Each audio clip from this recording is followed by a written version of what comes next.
Good evening, ladies and gentlemen, and welcome to Heti TV's foreign language news broadcast. My name is Peter Gardos, and first for the news in English. The Hungarian government has supplemented the Economic Protection Action Plan in the interest of families and businesses, said Prime Minister Viktor Orbán in a video message on his Facebook page on Saturday, outlining full decisions. The moratorium on loan repayments will be extended in its present form for 6 months until the 1st of July, said Orbán.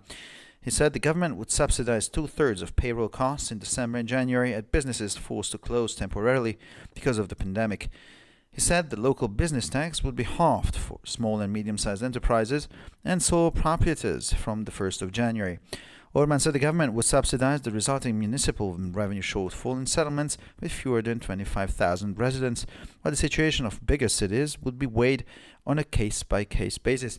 Lastly, he said families with one or more children or with a baby on the way would be eligible for a 6 million foreign preferential loan, capped at 3% interest per annum for home renovation. The Hungarian government and the US pharmaceutical company Lilly have signed an agreement to treat thousands of Hungarian COVID-19 infected patients with bamlanivimab antibody therapy, said the Ministry of Human Resources. The National Institute of Pharmacy and Food Health, OGEI, informed the press that as the first country in Europe, Hungary authorized the emergency use of bamlanivimab on the 12th of December for the treatment of mild to moderate coronavirus patients with a positive virus test in patients 12 years of age or older and adolescents weighing more than 40 kilograms who are at high risk or developing severe COVID-19 disease. Bamlanivimab antibody therapy can significantly reduce the complications of coronavirus disease, thus avoiding hospitalization of the patient in many cases, which can alleviate the burden on doctors, nurses, and the entire healthcare system, in addition to faster patient recovery. Health Secretary Matt Hancock said that the strict new lockdown in London and the south of England beginning on Sunday was necessary as the much more infectious new coronavirus variant is out of control. The government was alerted on Friday that a new variant was spreading faster than other viruses circulating. On Saturday, new Tier 4 restrictions for London, the south east and east of England were announced. The restrictions came to force at midnight on Sunday. The new variant accounts for about 60% of London's cases. Research shows that the new variant is 70% more infectious than the previously known variant. U.S. lawmakers in the House and the Senate have passed an $892 billion COVID relief package. Lawmakers also endorsed a $1.4 trillion deal that will keep the U.S. government funded for another year. The bill eventually passed by a resounding 359 votes yes to 53 against in the House, followed by the Senate passing it with 91 votes in favor and 7 against. The package is the second COVID relief package during the pandemic and the second largest stimulus bill in U.S. history. The first one was a $2.2 trillion economic relief bill signed in March. However, this was running out in a few weeks, and some sectors were left out that lawmakers tried to include in the second package. The White House has also confirmed that outgoing President Donald Trump would sign off on the bill. Mass vaccination against the new coronavirus has begun in Israel. On Sunday, a nationwide campaign to protect the population against the coronavirus began with the vaccination of healthcare workers.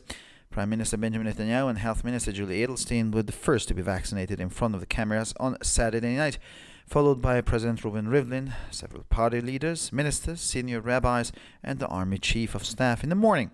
From Sunday, staff from hospitals and clinics, and from Monday, people over the age of 60 and Israelis at high risk due to healthcare reasons can go to vaccination centers set up in larger settlements. Stakeholders will be notified in advance by SMS and telephone of the time and place of the vaccination. The government hopes to vaccinate about 60,000 people a day, up to 2 million Israelis by the end of January. But local press reports say the first week will only be experimental, and local newspapers are cooling expectations that hundreds of thousands will have access to the first dose of a vaccine jointly developed by Pfizer and BioNTech in a matter of days. On Monday night, the Knesset voted 49 against 47, giving the government parties time to negotiate a budget. Thus, the deadline expired at midnight on Tuesday, and new elections could take place in Israel in March, reported the Times of Israel. The election is expected to be scheduled on the 23rd of March. The postponement was sentenced to failure by 3 members of the Blue and White Party, but also voted against by Michal Shir, a lawyer who is expected to join Gideon Sa'ar's new right-wing party. Benjamin Netanyahu blamed Benny Gantz for the collapse of the coalition at the end of the long debate. In his speech, he said MPs should focus on the epidemic and not on another election. Opposition leader Yair Lapid sharply attacked the Prime Minister and accused him of not being interested in the pandemic, only being interested in remaining the Prime Minister. Had the draft been voted on, the budget deadline would have been postponed to the 31st of December. And finally, for the weather on Saturday, the sun is expected to shine for several hours. Some rain is expected as well, though. The north and northwestern winds will be strong at dawn. We can expect 1 to 5 degrees Celsius.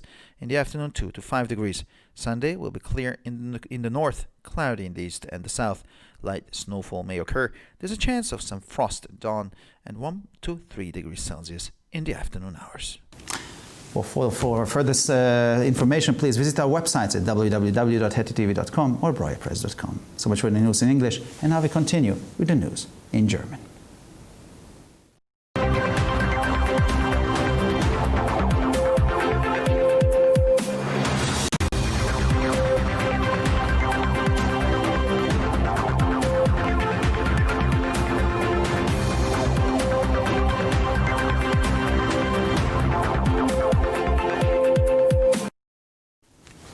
Schönen guten Abend, liebe Zuschauer. Mein Name ist Peter Gardosch und nun zu den Nachrichten auf Deutsch. Die ungarische Regierung hat den Aktionsplan zum Wirtschaftsschutz im Interesse von Familien und Unternehmen ergänzt, sagte Premierminister Viktor Orban am Samstag in einer Videobotschaft auf seiner Facebook-Seite, in der er 4 Entscheidungen darlegte. Das Moratorium für die Rückzahlung von Darlehen werde in seiner jetzigen Form um 6 Monate bis zum 1. Juli verlängert, sagte Orban. Er sagte, die Regierung werde im Dezember und Januar 2/3 der Lohnkosten für Unternehmen subventionieren, die aufgrund der Epidemie vorübergehend schließen müssen. Er sagte, die lokale Gewerbesteuer werde ab dem 1. Januar für kleine und mittlere Unternehmen und Einzelunternehmer halbiert. Orban sagte, die Regierung werde den daraus resultierenden kommunalen Einnahmeausfall in Siedlungen mit weniger als 25.000 Einwohnern subventionieren, während die Situation in größeren Städten von Fall zu Fall abgewogen würde. Schließlich sagte er, dass Familien mit einem oder mehreren Kindern oder mit einem Baby auf dem Weg Anspruch auf ein 6 Millionen Forint Vorzugsdarlehen mit einer Obergrenze von 3% per annum für die Renovierung von Häusern haben würden. Die ungarische Regierung und das US-amerikanische Pharmaunternehmen Lilly haben eine Vereinbarung zur Behandlung von Tausenden von ungarischen Covid-19-infizierten Patienten mit Bamlanivimab Antikörpertherapie unterzeichnet, sagte das Personalministerium. Das Nationale Institut für Pharmazie und Lebensmittelgesundheit ODI teilte der Presse mit, dass Ungarn als erstes Land in Europa am 12. Dezember die Notfallanwendung von Bamlanivimab zur Behandlung von leichten bis mittelschweren Coronavirus-Patienten mit einem positiven Virustest bei Patienten über 12 Jahre und schwerer als 40 Kilogramm, bei denen ein hohes Risiko für die Entwicklung einer schweren Covid-19-Krankheit besteht.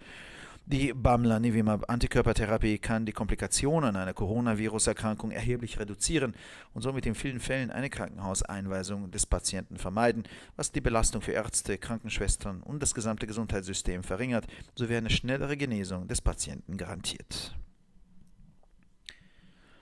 Gesundheitsminister Matt Hancock sagte, dass die strikte neue Sperrung in London und im Süden Englands ab Sonntag notwendig sei, da die viel ansteckendere neue Coronavirus-Variante außer Kontrolle geraten sei.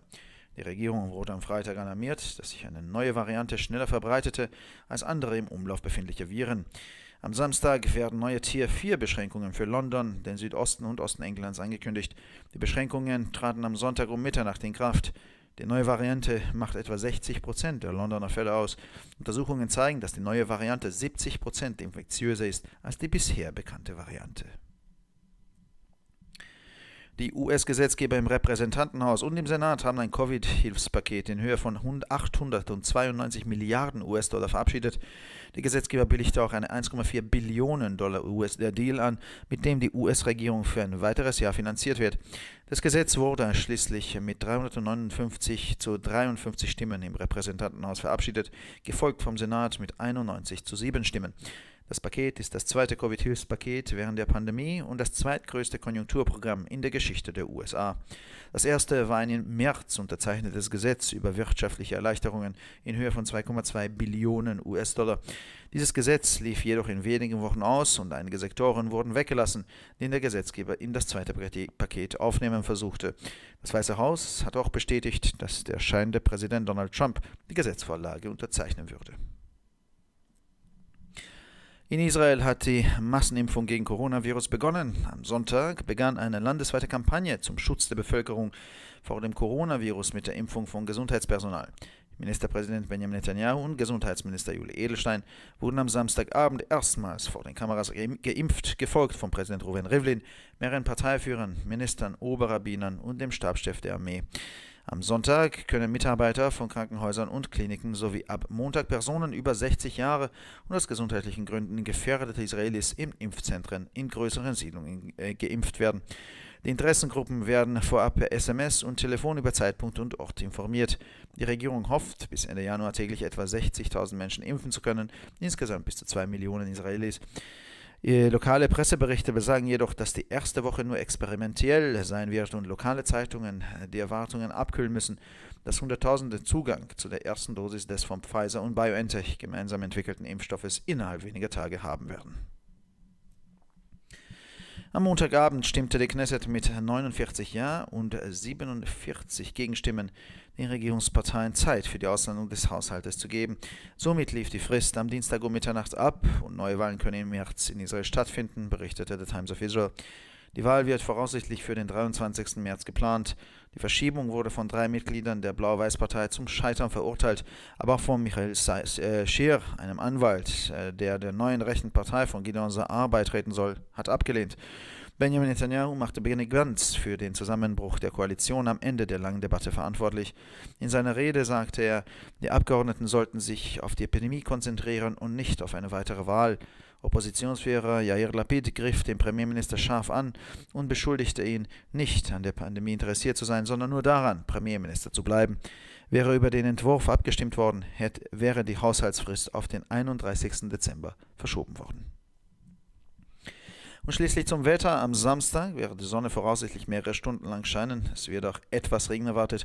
Die Nord- und Nordwestwinde werden stark. Im Morgengrauen erwarten wir -5 bis -1 Grad. Am Nachmittag zwischen +2 und +5 Grad. Der Sonntag wird im Norden klar, im Osten und Süden etwas bewölkt. Es kann leichter Schneefall auftreten, sowie möglicherweise Frost im Morgengrauen mit 1 bis 3 Grad am Nachmittag. Für weitere Nachrichten besichtigen Sie bitte unsere Webseiten www.ttv.com sowie www.breuerpresse.com. Ich bedanke mich für die Aufmerksamkeit und nun zu den Nachrichten auf Französisch.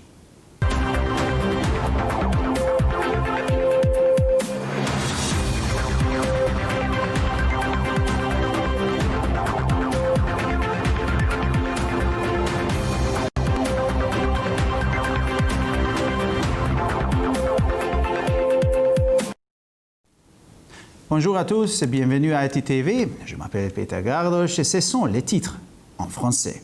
Dans l'intérêt des familles et des entreprises, le gouvernement hongrois a décidé de compléter le plan d'action pour la protection de l'économie, a annoncé le Premier ministre Viktor Orban dans une vidéo publiée samedi sur sa page Facebook, faisant état de 4 décisions. Ainsi, le moratoire sur le remboursement des prêts aux familles et aux entreprises sera prolongé sans chargement pendant 6 mois jusqu'au 1er juillet. En décembre et en janvier, les entreprises contraintes de fermer temporairement en raison des mesures d'urgence liées à l'épidémie seront soutenues par le gouvernement qui supportera les 2 tiers des coûts salariaux. À partir du 1er janvier, la taxe professionnelle des petites et moyennes entreprises et des entrepreneurs individuels sera réduite de moitié. Les communes et moins de 25 000 habitants recevront une aide du gouvernement, tandis que la situation financière des grandes municipalités sera examinée au cas par cas. Les familles qui élèvent des enfants et ceux qui attendent des enfants bénéficieront d'un prêt pour la rénovation de leur logement avec un taux réduit de 3% maximum jusqu'à 6 millions de forints. Le ministère des Ressources humaines EMEA a indiqué que le gouvernement hongrois et la société pharmaceutique américaine Lilly avaient signé un accord pour le traitement de plusieurs milliers de patients hongrois contaminés à la COVID-19 avec le bamlanivimab, un médicament à base d'anticorps.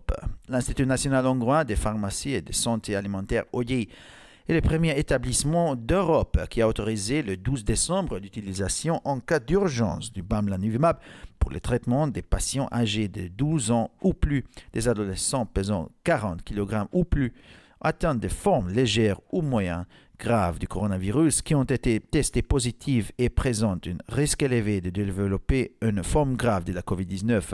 Le traitement bamlanivimab à base d'anticorps peut considérablement réduire les complications des maladies liées au coronavirus, ce qui permet d'éviter, dans de nombreux cas, l'hospitalisation des patients et contribue non seulement à leur rétablissement plus rapide, mais également allège la charge du travail des médecins, des infirmières et de l'ensemble du système hospitalier, a expliqué le ministère. Selon le secrétaire britannique à la santé, Matt Hancock, la nouvelle souche de coronavirus récemment identifiée, beaucoup plus contagieuse que les précédents, est encore hors de contrôle, ce qui justifie le reconfinement de Londres et des régions environnantes de l'Angleterre. M. Hancock a précisé que vendredi après-midi, le gouvernement avait reçu des informations officielles sur la rapidité de la propagation de la nouvelle variante de coronavirus, ce qui avait été suivi de l'annonce de samedi selon laquelle les habitants de Londres et de plusieurs autres régions du sud-est de l'Angleterre passeraient à un stade d'alerte supérieur de niveau 4, constitué de règles encore plus strictes. Cette mesure est en effet entrée en vigueur dans les régions concernées dimanche à minuit. Selon les statistiques les plus récentes, à Londres, 60% des contaminations au coronavirus sont dues à la nouvelle souche du virus. Les recherches montrent que l'infectiosité de la nouvelle variante peut être jusqu'à 70% plus élevée que celle des variantes précédemment identifiées. La Chambre des représentants et le Sénat des États-Unis ont voté le plan de relance économique de 892 milliards de dollars pour contrer la crise du coronavirus, ainsi que le budget annuel de 1400 milliards de dollars des agences gouvernementales. En effet, l'accord trouvé par le Congrès sur le plan de relance économique et le financement des institutions gouvernementales dimanche a été voté par les représentants de la Chambre avec 359 voix pour et 53 voix contre. Le Sénat l'a approuvé avec 91 voix pour et 7 voix contre. Le plan de relance de 892 milliards de dollars est le deuxième de ce type au cours de l'épidémie et est également le deuxième pour son importance dans l'histoire des États-Unis. Le premier plan de relance d'une valeur de 2,3 billions de dollars a été approuvé en mars, mais d'une part, ces montants avaient été épuisés de quelques semaines et d'autre part, les travailleurs de nombreux secteurs ont été laissés de côté. C'est à qui le nouveau plan essayera de remédier.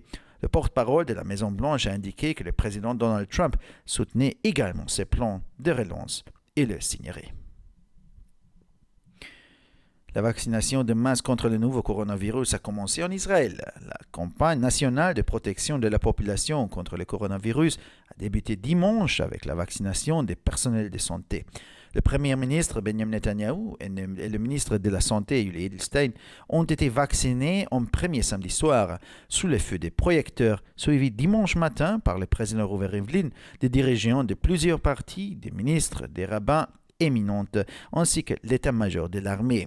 À partir de dimanche, le personnel des hôpitaux et les cliniques, à partir de lundi, les personnes de plus de 60 ans et les populations à risque pour des raisons de santé peuvent se rendre au centre de vaccination établi dans les plus grandes localités. Les personnes concernées seront informées à l'avance par SMS ou par téléphone de l'heure et des lieux de la vaccination. Le gouvernement espère vacciner environ 60 000 personnes par jour, soit jusqu'à 2 millions d'Israéliens ici fin janvier. Mais selon les informations de la presse locale, la première semaine sera seulement une expérience et les journaux locaux invitent à faire preuve de prudence avec avant de déclarer que des centaines de milliers de personnes auront accès à la première dose du vaccin développé conjointement par Pfizer et BioNTech.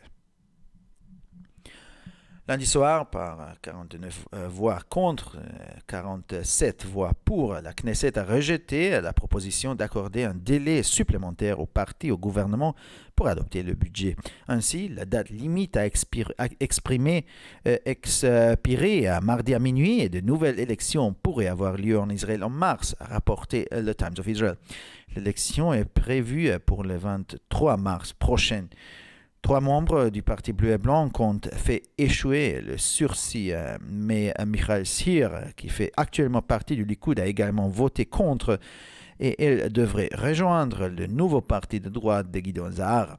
À la fin d'un long débat, Benjamin Netanyahu a accusé Benny Gantz d'être responsable de l'effondrement de la coalition. Dans son discours, il a précisé que les députés devraient se concentrer sur l'épidémie et pas sur une nouvelle élection. Le chef de l'opposition, Yair Lapid, a vivement critiqué le Premier ministre et l'a accusé de ne s'intéresser à l'épidémie qu'un regard de ses chances de rester Premier ministre. Si le projet avait été voté, l'échéance budgétaire aurait été reportée au 31 décembre. Et finalement, pour le météo, samedi, le soleil brillera pendant plusieurs heures. Des faibles pluies et des averses éparses sont prévues. Le vent du nord et du nord-ouest sera léger dans plusieurs régions. Au petit matin, il fera entre -5 et +1 degré. L'après-midi, les températures se stabiliseront entre 2 et 5 degrés. Dimanche, le temps sera ensoleillé dans le nord, tandis que dans le sud, le ciel sera couvert. De faibles chutes de neige mêlées de pluie sont prévues. Après les fortes gelées du petit matin, l'après-midi, les thermomètres montreront entre 1 et 3 degrés. Pour encore plus d'actualités, visitez nos sites internet attv.com et broyapresse.com. Merci de votre attention et maintenant, les nouvelles en espagnol.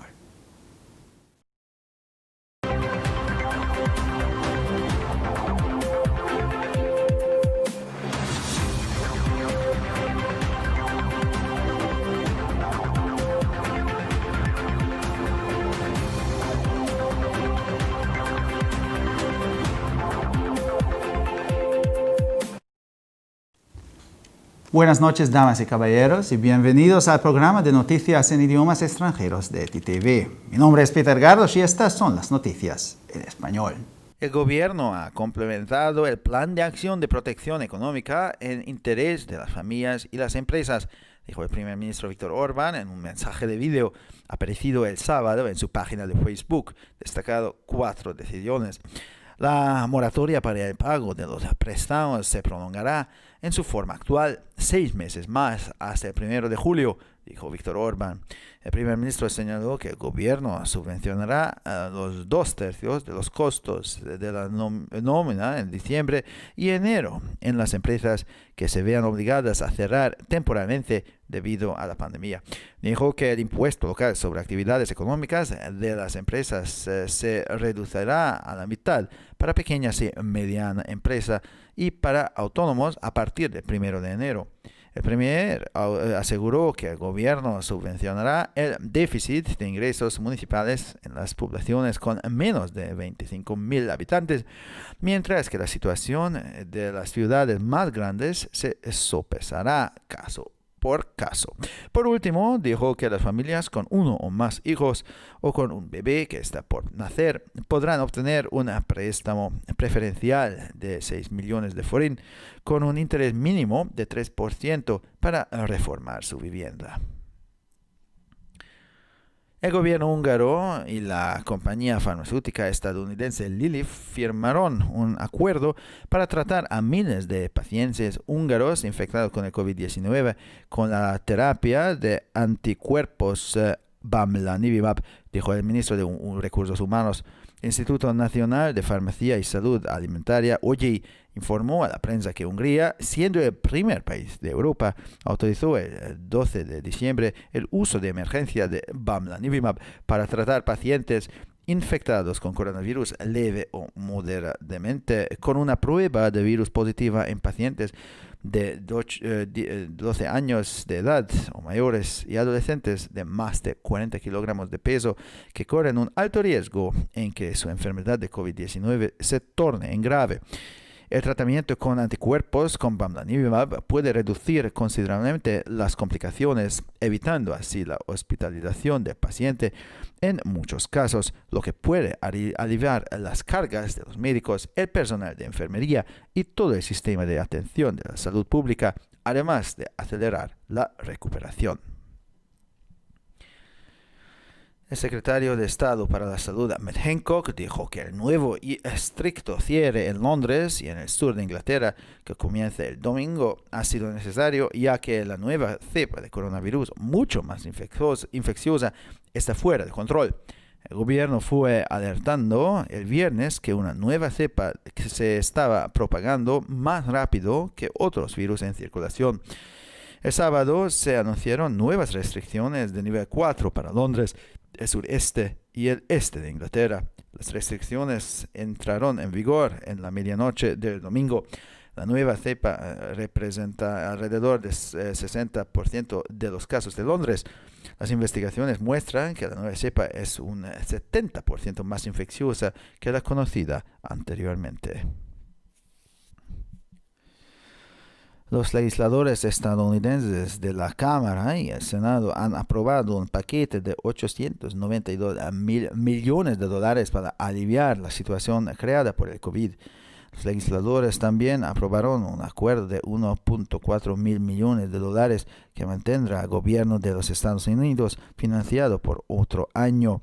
El proyecto de ley fue aprobado por 359 votos a favor y 53 en contra en la Cámara, seguido por el Senado con 91 votos a favor, con 7 en contra. Este es el segundo paquete de ayuda de COVID durante la pandemia y el segundo mayor proyecto de ley de estímulo en la historia de los Estados Unidos. El primero fue un proyecto de ley de alivio económico de 2.2 mil millones de dólares firmado en marzo. Sin embargo, este se agotó en un par de semanas y los legisladores trataron de incluir en el segundo paquete algunos sectores que quedaron fuera del anterior. La Casa Blanca también ha confirmado que el presidente saliente Donald Trump firmará el proyecto de ley. La vacunación masiva contra el nuevo coronavirus ha comenzado en Israel. El domingo, una campaña nacional de protección de la población contra el coronavirus comenzó con la vacunación de los trabajadores de salud. El primer ministro Benjamin Netanyahu y el ministro de Salud Yuli Edelstein fueron los primeros en ser vacunados ante la Cámara del sábado por la noche, seguidos por la mañana por el presidente Reuven Rivlin, varios líderes de partidos, ministros, rabinos de alto rango y el jefe de Estado Mayor del Ejército. A partir del domingo, el personal de los hospitales y clínicas, y el lunes, las personas mayores de 60 años y los israelíes de alto riesgo por razones de salud pueden ir a los centros de vacunación establecidos en los asentamientos más grandes.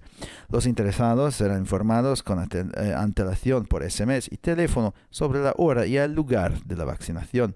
El gobierno espera vacunar a unas 60.000 personas al día, hasta 2 millones de israelíes a finales de enero, pero la prensa local dice que la primera semana será solo experimental y los periódicos locales están enfriando las expectativas de que cientos de miles de personas tengan acceso a la primera dosis de una vacuna desarrollada conjuntamente por Pfizer y BioNTech en cuestión de días.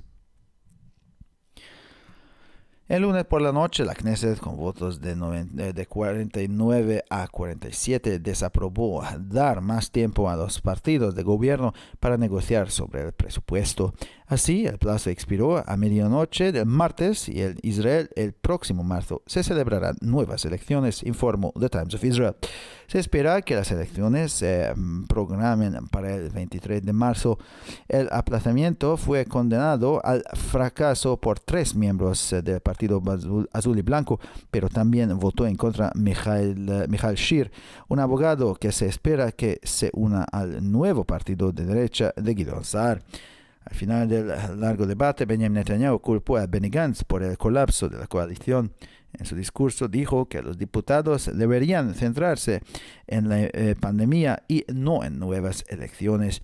El líder de la oposición, Yair Lapid, atacó duramente al primer ministro y lo acusó de no estar interesado en la pandemia, sino solo en seguir en su cargo de primer ministro.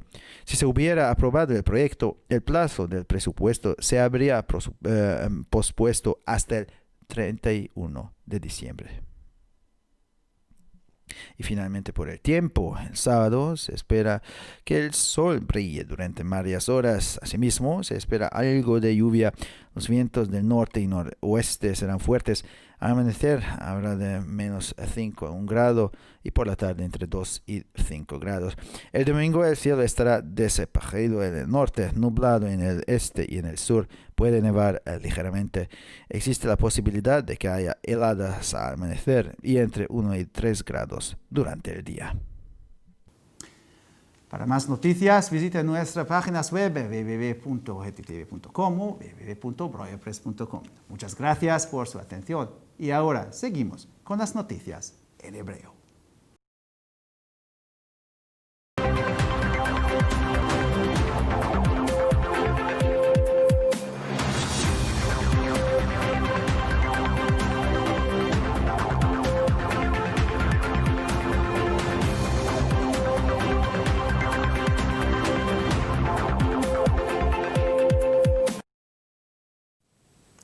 שלום וערב טוב, כאן ציפי בוכמן וילדבאום עם החדשות בעברית.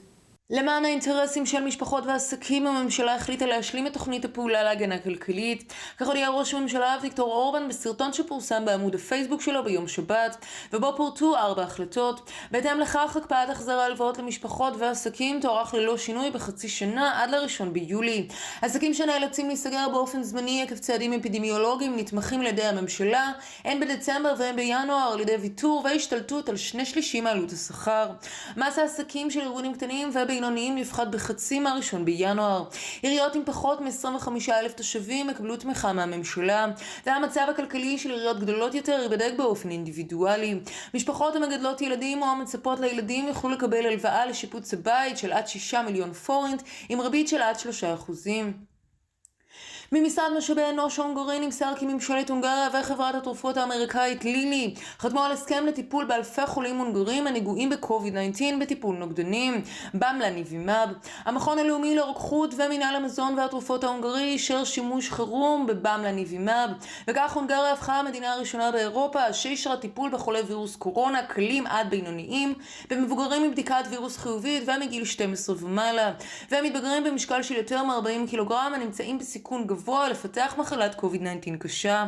טיפול בנוגדנים יכול להפחית משמעותית את הסיבוכים של מחלת הנגיף, ובכך להימנע מאשפוז של המטופל במקרים רבים, מה שיכול להקל על הרופאים, האחיות ומערכת הבריאות כולה, בנוסף להחלמה מהירה יותר של המטופל. שר הבריאות הבריטי מאט אנקוק אמר כי טרם הצליחו להבין את זן וירוס הקורונה החדש שזוהה לאחרונה, שהיה הרבה יותר מדבק, ולכן היה צורך להציג אמצעי צנע משמעותיים בלונדון ובאזורים הסובבים באנגליה ביום ראשון.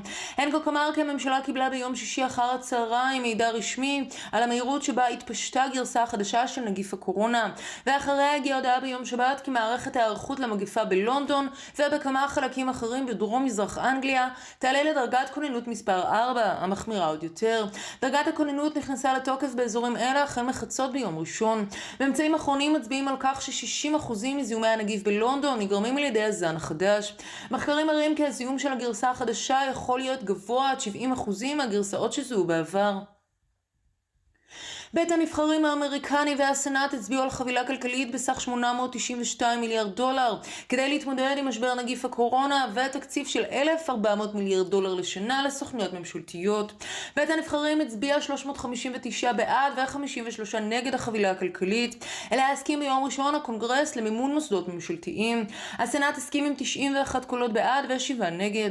חבילת $892 מיליארד היא השנייה קשורה למגפה והשנייה בגודלה בהיסטוריה של של ארצות הברית. הראשונה בשווי $2.3 טריליון אושרה בחודש מרץ, אך מצד אחד המסגרת הזו הייתה נגמרת בעוד כמה שבועות, ומצד שני עובדים במגזרים רבים נותרו מחוץ לחבילה, אותם ניסו לפצות כעת. דובר הבית הלבן אמר כי הנשיא דונלד טראמפ תומך גם הוא בחבילה, ולכן הוא יחתום אליה. החיסון ההמוני נגד נגיף הקורונה החדש בישראל החל. ביום ראשון החל קמפיין ארצי להגנת האוכלוסייה מפני הנגיף עם חיסון עובדי הבריאות. ראש הממשלה בנימין נתניהו ושר הבריאות יולי אדלשטיין חוסנו לראשונה מול המצלמות במוצאי שבת, ואחריהם נשיא המדינה ראובן ריבלין, מספר מנהיגי מפלגות, שרים, רבנים בכירים וראש המטה הכללי בבוקר.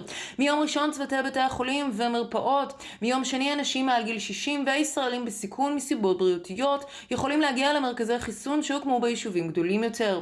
המעוניינים יקבלו הודעה מראש ב-SMS ובטלפון על הזמן והמקום. הממשלה מקווה לחסן כ-60,000 איש ביום עד 2 מיליון ישראלים עד סוף ינואר. אולם דיווחי העיתונות המקומית אומרים כי השבוע הראשון יהיה ניסיוני בלבד, והעיתונים המקומיים מצננים את הציפיות שמאות אלפים יקבלו גישה למנה הראשונה של החיסון שפותחה במשותף על ידי פייזר וביונטק תוך מספר ימים. ביום שני בלילה הכנסת הצביעה 49 מול 47 כדי לתת למפלגות הממשלה זמן לדיון בתקציב.